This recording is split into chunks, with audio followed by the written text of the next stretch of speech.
Alors, chers téléspectateurs, on entre dans le vif de cette émission avec la toute première rubrique et il s'agit de Afrique Foot.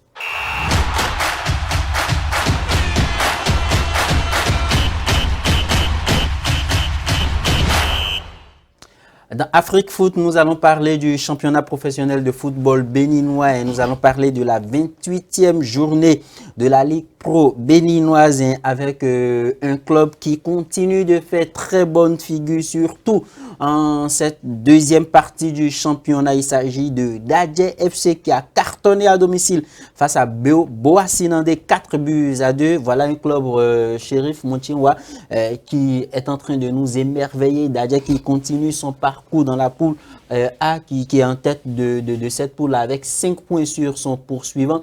Dadje qui a joué plus de matchs que les autres clubs, mais on croyait que Dadje allait trébucher quelque part, allait sous l'effet de la fatigue, allait baisser les armes, mais Dadje continue de performer, de cartonner. Dadje, conséquence, Dadje en tête de ce championnat et risque de ne pas laisser sa première place tomber. Oui, l'expérience de cette équipe de Dadje, elle demeure toujours. Hein. C'est une équipe qu'on a connue par les années précédentes. On l'a vu, ses qualités, sa facilité quand même à pouvoir renouer, récidiver avec la victoire. L'été dernier, ça a été quand même assez facile pour cette équipe de quand même progresser rapidement. On a vu comment ça s'est passé et puis après la qualif pour les Coupes Cap, les choses ne se sont pas bien passées. Je pense que quand même, la confiance règne toujours au sein de cette équipe de Dadje FC. Cette saison, ils ont bien commencé. À un certain moment, je me suis dit, attention, ils vont trébucher. Mais là, j'ai compris que quand même, ils sont beaucoup plus confiants. Et ce qu'on attend de cette équipe, c'est quand même la prestation sur la scène africaine. C'est ça le plus important. Il est quand même très bien de séduire le public sportif béninois. Il est quand même plaisant de faire du beau jeu, d'avoir de très beaux résultats. Mais en fin de compte, ce que nous attendons de cette équipe, c'est la prestation sur la scène africaine. Parce que là, on voit quand même une équipe de Dadje qui, de plus en plus, arrive à s'imposer. Sauf que le plus important, sauf qu'à la fin, ils ont un peu du mal à quand même à prendre la tête, quand même à s'emparer du trophée de la Super League Pro. On sait que, en fin de compte, c'est les gros, André, bon, c'est Coton qui quand même arrive à faire le jeu. En fin de compte, c'est vrai que l'année dernière, ça s'est joué quand même sur des petits détails. On espère que cette année, quand même, pour cette équipe de Dadje, les choses puissent quand même continuer dans ce sens pour qu'on la voit discuter ce trophée jusqu'au bout. Voilà, merci Chérif Roland. Quand on regarde cette équipe de Dadje, on sait que c'est une équipe qui est parée à jouer le titre cette saison. Hein. Parce qu'elle elle fait mieux que les cadors dont parle Sheriff, Lotopopo, Coton, Dragon, Dadje. Cette équipe de Dadje FC fait largement mieux que ces équipes-là cette saison. Oui, je pense que quand vous retournez un peu à la saison passée, Dadje était vice-champion, donc avec l'effort fourni, la performance et surtout, comment dirais-je, renouer avec la compétition africaine où ils étaient à 2 pas pour jouer la Coupe de la Confédération. Parce que au premier tour, ils ont trouvé la facilité de battre cette équipe nigérienne, je pense bien. Et puis c'est avec l'équipe marocaine qui n'a pas eu tellement d'expérience. Ça n'a pas marché. On pense que leur statut, la nomenclature de cette équipe est toujours gardée. Et quand c'est comme ça, les mêmes joueurs qui ont fait la sensation, la performance et montré comment dire, les muscles l'année dernière sont toujours là et que certains ont rejoint le groupe aussi. Et ce n'est pas les moindres de ces joueurs qui ont de qualité, qui ont quelque chose, la plus-value à apporter à cette équipe. Je pense que Dadje, cette année, c'est vrai. Comme le chef l'a dit au début, 3 victoires d'affilée, ça a un peu dégringolé. On se demande qu'est-ce qui va se passer. Mais rapidement, ils ont revu avec, comment dirige la discipline, les conseils surtout du coach. Parce que le coach a été changé, le coach qui a pu, comment dirige, avoir l'espoir l'année dernière a été changé. Mais ça n'a pas un impact négatif sur cette équipe. Ce que Dadje fait cette année, c'est formidable. C'est un défi inédit. J'ai un peu l'impression que cette équipe de Dadje FC, c'est une équipe qui a quand même des lacunes défensives. On la voit quand même récidiver souvent avec des victoires, mais on la voit quand même encaisser très rapidement. Parce qu'en face, il y a quand même l'équipe de Bewa qui, il faut le rappeler, est quand même promue. Vous voyez, une équipe promue, qui n'est que 21e au classement général, si ma mémoire est bonne. Et puis 4-2, je pense que c'est déjà beaucoup. Hein. Encaisser 2 buts face à une équipe de BOA. Ils ont réussi à s'imposer, mais en face, quand même, il n'y a pas grande chose à mettre sous la dent. Voilà. Alors, hormis d'ADJFC qui est en train de cartonner, il y a les Buffs du Borgou qui ont un tout nouveau entraîneur, Hubert Renfort, qui est en train de boiter, s'il faut le dire, hein, une victoire, une défaite et un nul. Et ça sent vraiment la deuxième division pour les Buffs du Borgou la saison prochaine. Oui, c'est une mission qui semble un peu plus compliquée pour Renfort. On le sait, il vient de prendre l'équipe nouvellement, mais il faut le rappeler que l'équipe était quand même en difficulté. C'est une difficulté pour cette équipe du Borgou que je déplore sur ce plateau. Une équipe du Borgou qui, quand même, de toutes les façons, a des expériences que cette année, ça semble extrêmement difficile pour eux de mettre en jeu. Renfort arrive quand même dans la foulée à prendre une équipe rocambolesque en difficulté. Ça va être compliqué pour lui de remettre tout de suite les choses dans les rails. Alors qu'on est à quelques journées de la fin de cette Ligue Pro. J'espère pour lui qu'il réussira à redresser cette équipe d'une façon ou d'une autre.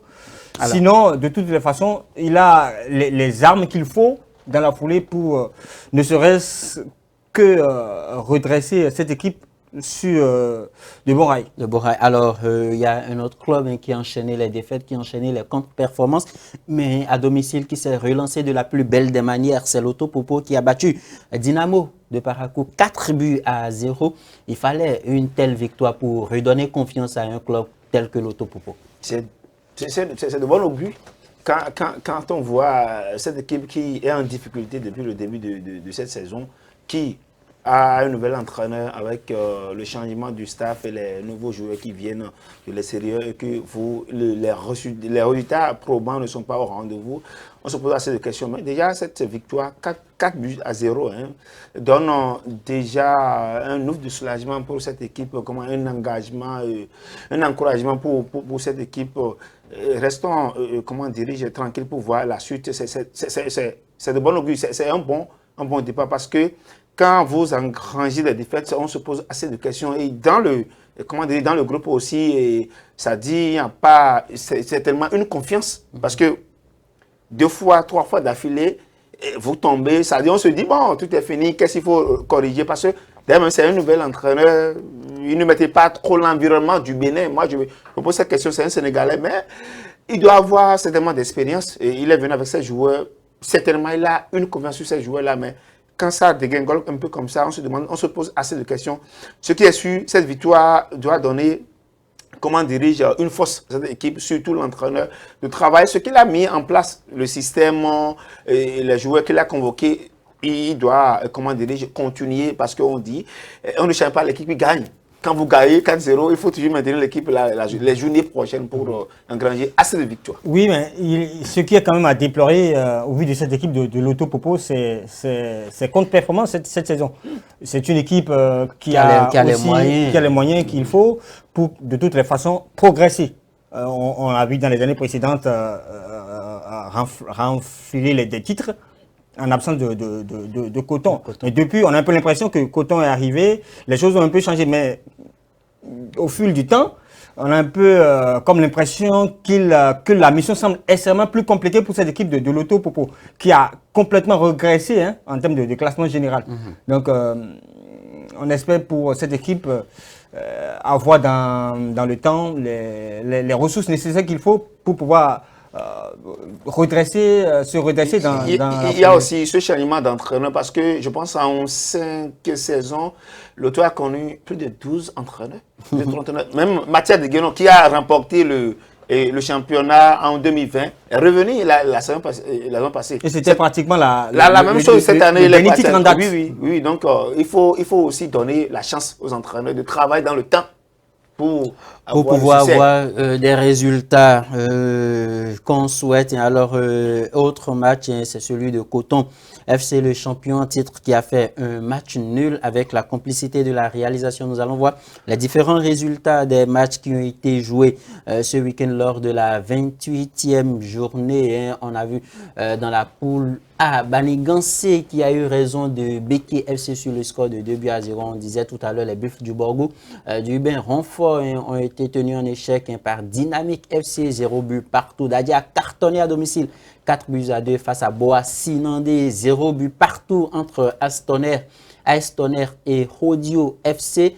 Damissa FC et US Cavalier, même score, 0 but partout, 2-0 pour Dynamo d'Abomey qui se relance à domicile face à Espoir FC. L'Autopopo a cartonné également à domicile, 4-0 face à Dynamo de Parakou. Panthère de Djougou aussi devrait de se relancer et c'est chose faite à domicile, 3-1 face à Real Sport de Parakou. Dans la poule B, AS Cotonou et Aziza FC se sont quittés dos à dos au stade René Plevenda Papa sur le score de 0 but partout. Les requins de l'Atlantique ont été battus à domicile à l'université de Parakou face à AS Sobemap, et c'était en présence du sélectionneur des Guépards du Bénin qui a fait le déplacement, qui a déploré l'état de la pelouse sur laquelle les joueurs qui se disent professionnels évoluent dans ce championnat-là. Sitatunga FC 1, AS Police 1, Étoile Filante 2, US Craqué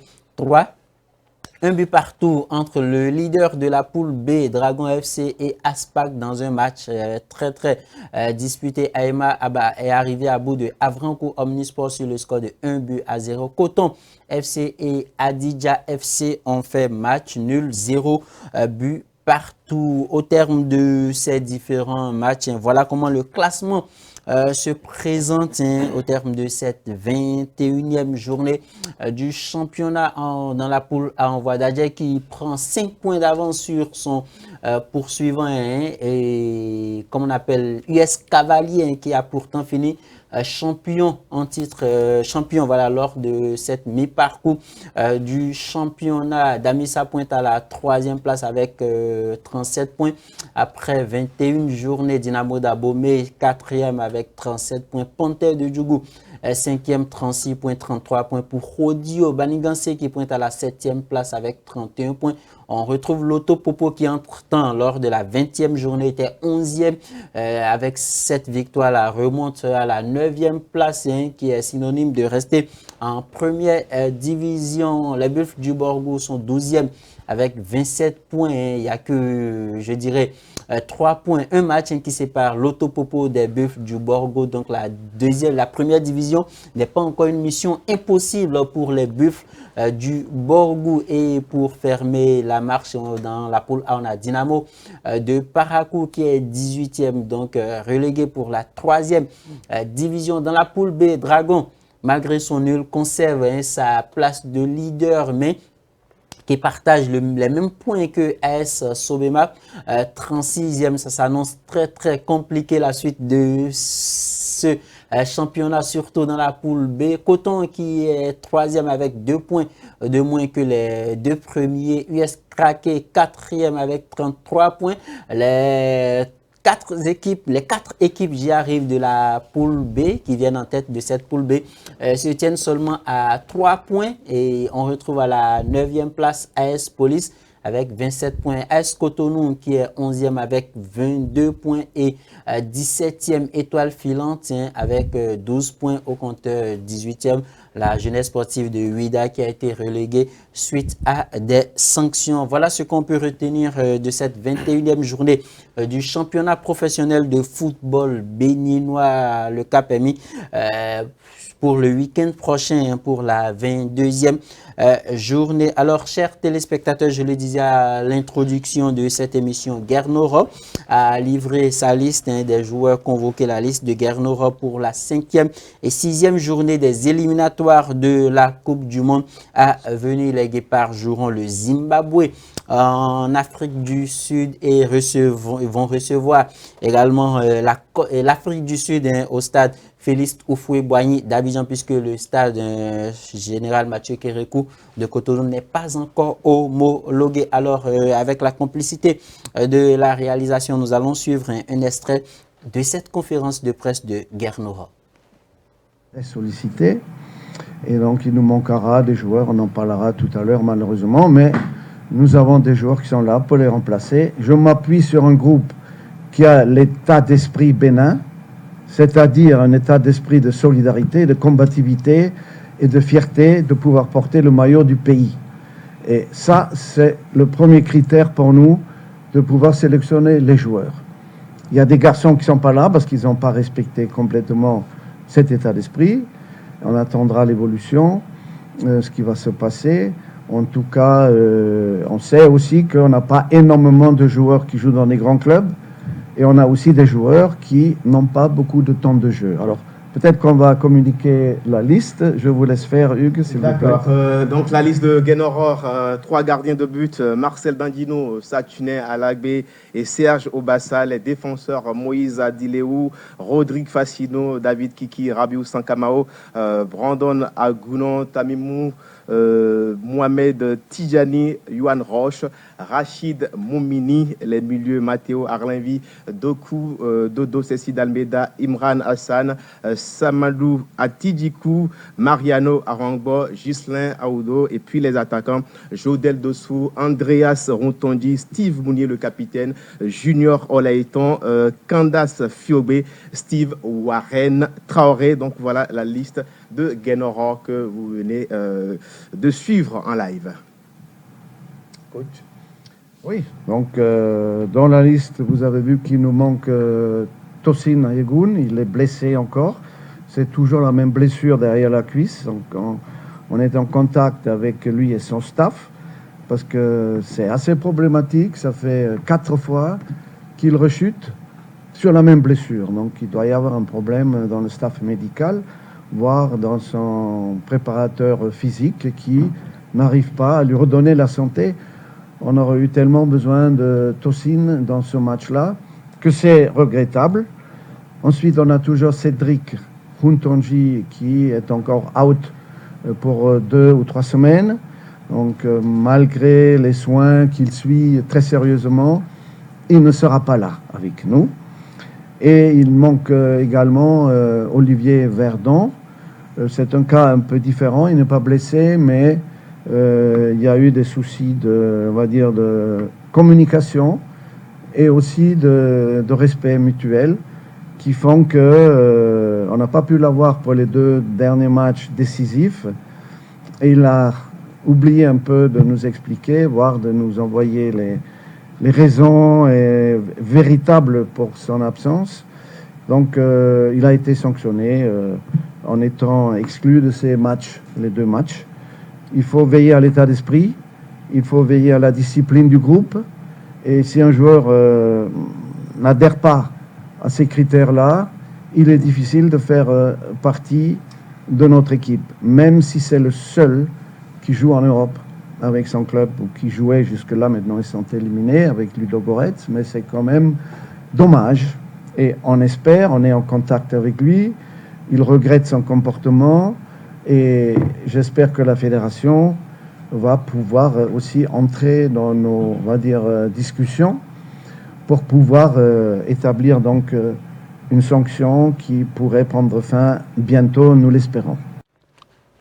Ah, voilà la conférence, le résumé de la conférence de Guénoror. Plusieurs questions lui ont été posées. Il a répondu à des questions sur des joueurs qui étaient absents. Alors, Roland Bédier, vous avez écouté Guénoror, la liste qui a été publiée, qui a été lue par l'un de nos confrères qui faisait du journalisme. Au lieu de prendre son temps pour nous livrer cette liste-là. Alors, vous, en tant que journaliste sportif, quelle analyse faites-vous de cette liste de Guénoror? Non, Guénoror, vous le connaissez très bien, c'est un personnage qui reste toujours dans sa logique. Et je ne m'attendais pas à un grand changement de cette équipe, de leur statut, des joueurs qu'il va convoquer, parce qu'il a toujours l'habitude de convoquer les mêmes joueurs, juste parce que peut-être il s'est senti que bon, c'est des joueurs qui sont adaptés à son système de jeu, à son dynamisme, tout ça là. Donc, il a toujours l'habitude de convoquer ces joueurs-là. Pour cette fois-ci, le seul changement, c'est Candace Fiobé de Atalanta U19, je pense bien, qui a fait 6 matchs et 6 buts, je pense bien, très bien. Les statistiques sont juste d'accord. Donc c'est un peu ça. je pense qu'il est dans sa logique. C'est le maître du vestiaire du Bénin aujourd'hui. C'est le maître des joueurs du Bénin. Nous ne sommes pas dans les entrailles de cette équipe. Il sait comment discuter avec les joueurs. Il sait les joueurs qui sont prêts aujourd'hui. Nous-mêmes, on a fait nos recherches. On sait aujourd'hui qu'il y a certains joueurs qui sont blessés, comme Cédric Rontondi, comme aussi Tosin Aegun, qui est blessé. Ça fait la 4e fois. Il vient de l'évoquer. On a compris. Mais la seule chose qui, moi, m'étonne un peu, ou bien me donne un peu de doute, c'est le cas de Verdon, Olivier Verdon, où l'entraîneur a expliqué qu'il n'est pas blessé, c'est un joueur. Il fait partie des cadors du Bénin, si vous vous rappelez bien, en 2019. L'un des joueurs les plus titrés. Hein. Titré en club, il faut bien préciser en club. Il est à Ludogorets, oui. Ludogorets de Bulgarie. En Bulgarie. Donc, je pense que c'est l'un des meilleurs aujourd'hui au Bénin. Il n'est pas convoqué parce que, bon, problème de discipline ou bien problème de communication, tout ça là. Est-ce qu'un entraîneur professionnel, oui, qui maîtrise son groupe, qui sait que, bon, c'est un joueur, c'est un cadre, le manque de ce joueur aujourd'hui dans cette équipe, si ça cause ce qu'on n'espérait pas ou bien ce qu'on ne souhaite pas, est-ce qu'il aura encore, comment dirais-je, ce privilège-là d'évoquer ou bien de raisonner ainsi? Je pense que c'est un problème à régler en amont ou bien en coulisses. J'ai du mal à comprendre certains entraîneurs quand ils se voient en public ou bien devant la presse ou bien devant les hommes de médias parler de l'indiscipline ou bien, comment dire, de ces comportements des joueurs. Ce n'est pas professeur moi. Je me rappelle bien, quand Mbappé était parti au Real, lorsqu'il a été convoqué par Didier Deschamps, il a refusé, mais c'était en complicité parce qu'il a évoqué les raisons. Parce qu'il est tôt parti au Real, il n'a pas maîtrisé le club. Il veut s'adapter, un temps d'adaptation, on voit un peu. Le club, il a compris. À part cela, les 2 journées qui ont suivi, il n'a pas été appelé. Mais jamais, moi je n'ai pas vu Didier Deschamps pour ces questions-là évoquer, comment dirais-je, le manque d'indiscipline ou bien manque de... Le manque d'engagement. Non seulement Mbappé a été convoqué pour un entretien de combien de minutes, de 90 minutes ou bien 50 minutes. Non, mais il a été interrogé sur ces genre de questions-là. Il n'a jamais évoqué ça. Donc je dis, c'est le professionnalisme. Et comment dire, Olivier Verdon n'est pas un enfant de 18 ans, c'est un adulte. On est d'accord. Et c'est Guénard qui maîtrise son groupe aujourd'hui. S'il y a ce genre de questions-là, ce n'est pas au public, ce n'est pas devant le public, il faut publier ça. Si le joueur entend ça, vous vous rappelez bien le cas de, comment dire, Soukou, où ça traîne jusqu'à aujourd'hui, le joueur a publié sur ça parce que tant que Guénard est là, il ne pense plus revenir dans l'équipe nationale. Ces cas-là, on ne sait pas ce qui est, comment dire, l'anguille sous roche, ce qui est caché là. Maintenant, si vous, entraîneur, vous publiez ça là, vous avez, comment dire, l'autre prudence de dire ça devant les médias. Je comprends ce que René dit, mais quand il s'agit d'un joueur et qu'on parle de cas d'indiscipline ou de cas de communication, je pense que le linge sale se lave en famille. Et Olivier Verdon n'a pas été convoqué parce que, bon, on a estimé qu'il n'était pas encore prêt, on a estimé que, bon, c'est pas le moment. J'ai une dynamique à conserver, j'ai un groupe qui se connaît très bien pour l'instant, donc là, on pourrait comprendre, mais aller jusqu'à parler d'indiscipline. Je pense que c'est régulier, ce genre de situation qui arrive souvent. Sauf que le problème, notre axe, il est quand même un peu particulier. C'est-à-dire que nous sommes au Bénin, on a des joueurs professionnels de haut niveau, il y en a de très peu. Il faut quand même essayer de régler ce genre de situation en amont pour ne serait-ce que tant soit peu discuter avec les joueurs pour trouver un terrain d'entente, pour les permettre quand même de revenir dans le club, parce qu'on n'en a pas beaucoup. Le peu qu'on en a, il faut qu'on en prenne soin. Sérieux. Sauf que ce genre de situation, ça arrive souvent régulièrement. Il parlait tout à l'heure de Deschamps. On a vu le cas de Deschamps qui s'est produit avec Adrien Rabiot. Rabiot a été appelé par Deschamps dans la réserve de l'équipe de France. Il s'est prononcé publiquement, il a dit, moi Rabiot, réserviste, il a clashé Deschamps, il n'a jamais répondu. Même, et l'histoire est remontée jusqu'à la politique française où le Premier ministre a répondu à Rabiot. Mais quand on a appelé, quand tu es appelé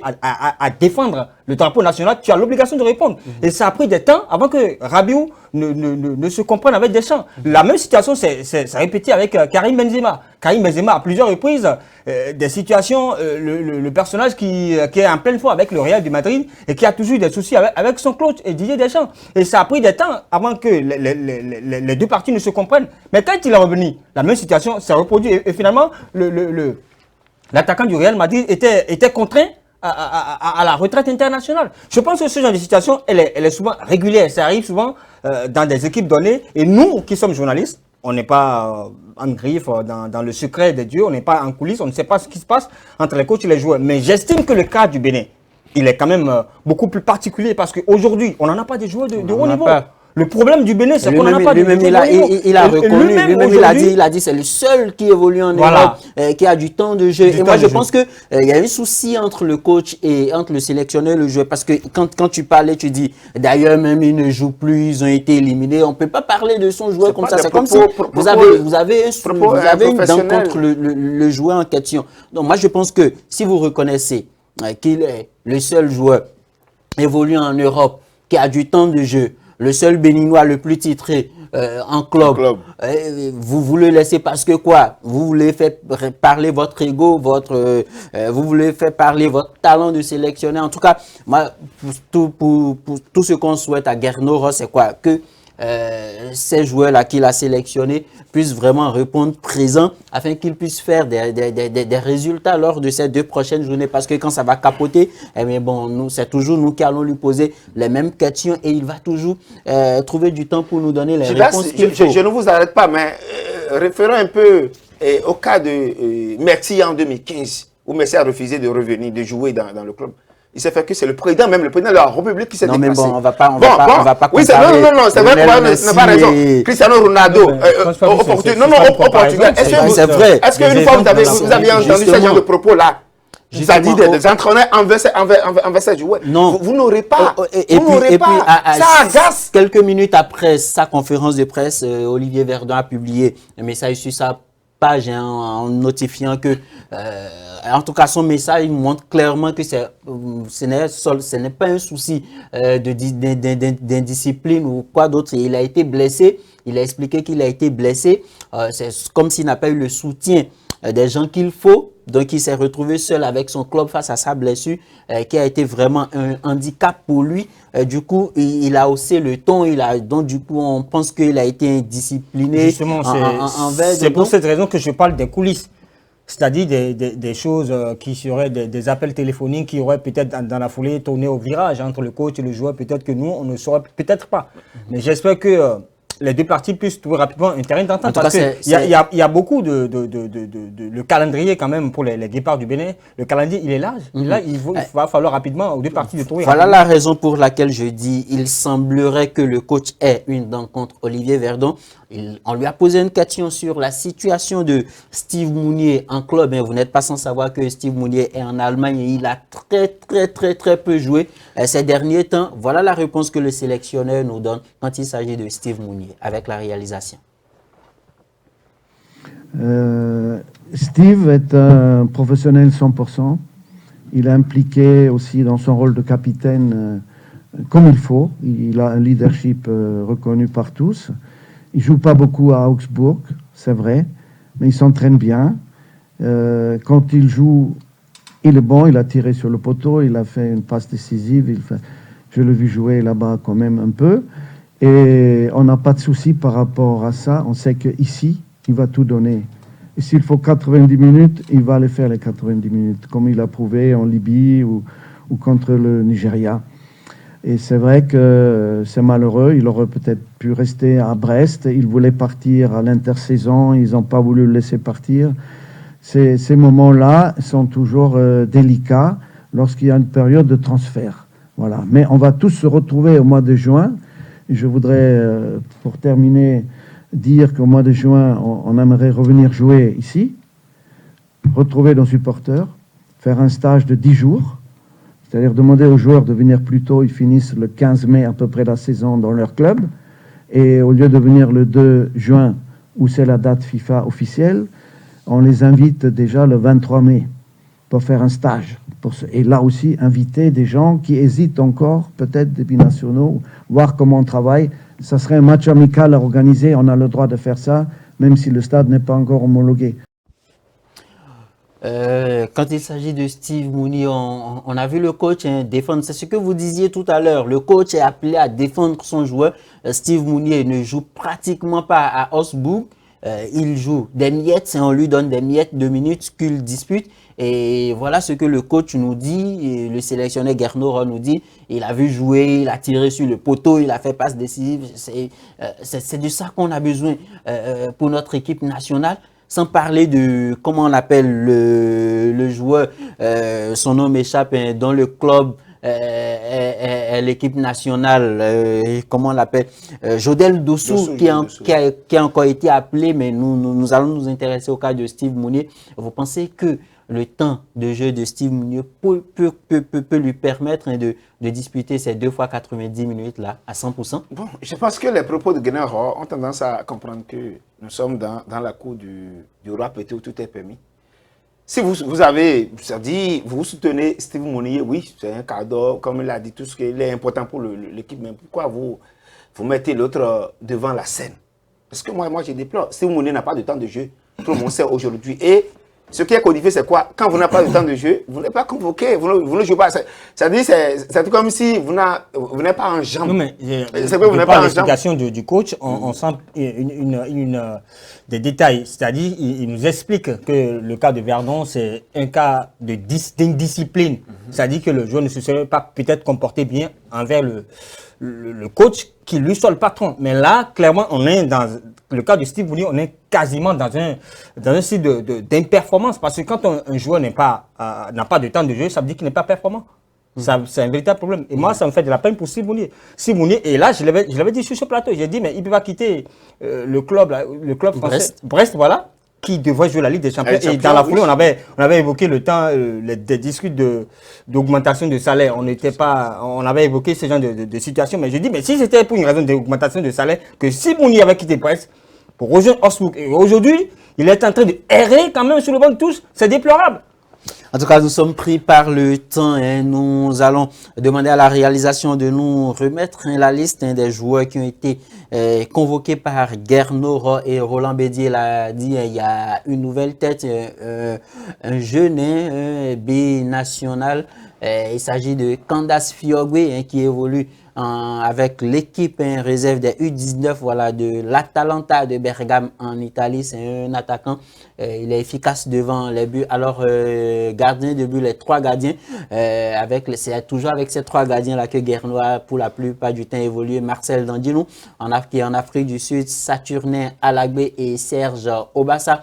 En défense, nous avons Moïse Adileou, Rodrigue Fassinou, David Kiki, Babiaou, Sakamao et Bradon, voilà, à Goumon, et Tamiou Wourou, Mohamed Tidjani, Johan Roche, et Rachid Moumouni, milieu de terrain, Matteo Arlevi, Dodo Doku, Cécile Dalmeda, Imouran Hassan Samadou, Atidjikou, si je prononce bien, Mariano Arwangbo et Ghislain Aoudo. Et en attaque, nous avons Jodel Dossou, Andreas Rontondi, Steve Mounier, Junior Laïtan, Candace Fiogbe, Steve Warren Traoré. Bonne chance à Gernot et à nos guépards pour les 2 prochaines journées à venir. Alors, avant de fermer cette page, très rapidement, un mot sur nos U17 qui, lors de la deuxième journée, pas deuxième journée, le deuxième tour préliminaire des éliminatoires de la Coupe du Monde U17, ont pu battre les joueuses de la République, les U17 de la République démocratique du Congo sur le score de 2-0. C'était au stade de Kégué au Togo. Oui, je pense que c'est une bonne performance et ça suit un peu la continuité. Les grands sœurs ont battu en aller-retour, comment dirige l'équipe? La Rwandaise. Ah oui, non, la Sierra Leone. La Sierra Leone, autant pour moi. C'est le tour maintenant des U17. Je pense que c'est comme si bon, les dons sont respectés, les consignes sont respectées. J'ai vu, c'est vrai, en premier mi-temps, elles ont un peu de difficultés parce qu'elles ont eu tellement d'occasions, mais la seconde mi-temps a été vraiment reluisante au niveau de ces joueuses-là. Ils ont mis pardon 2 buts et ça reste le match de retour qui sera joué en Kinshasa. On espérait bien qu'elles font l'effort aussi de battre la RDC à domicile. On espère qu'elle fasse l'effort de battre la RDC à domicile pour se qualifier pour le tour suivant.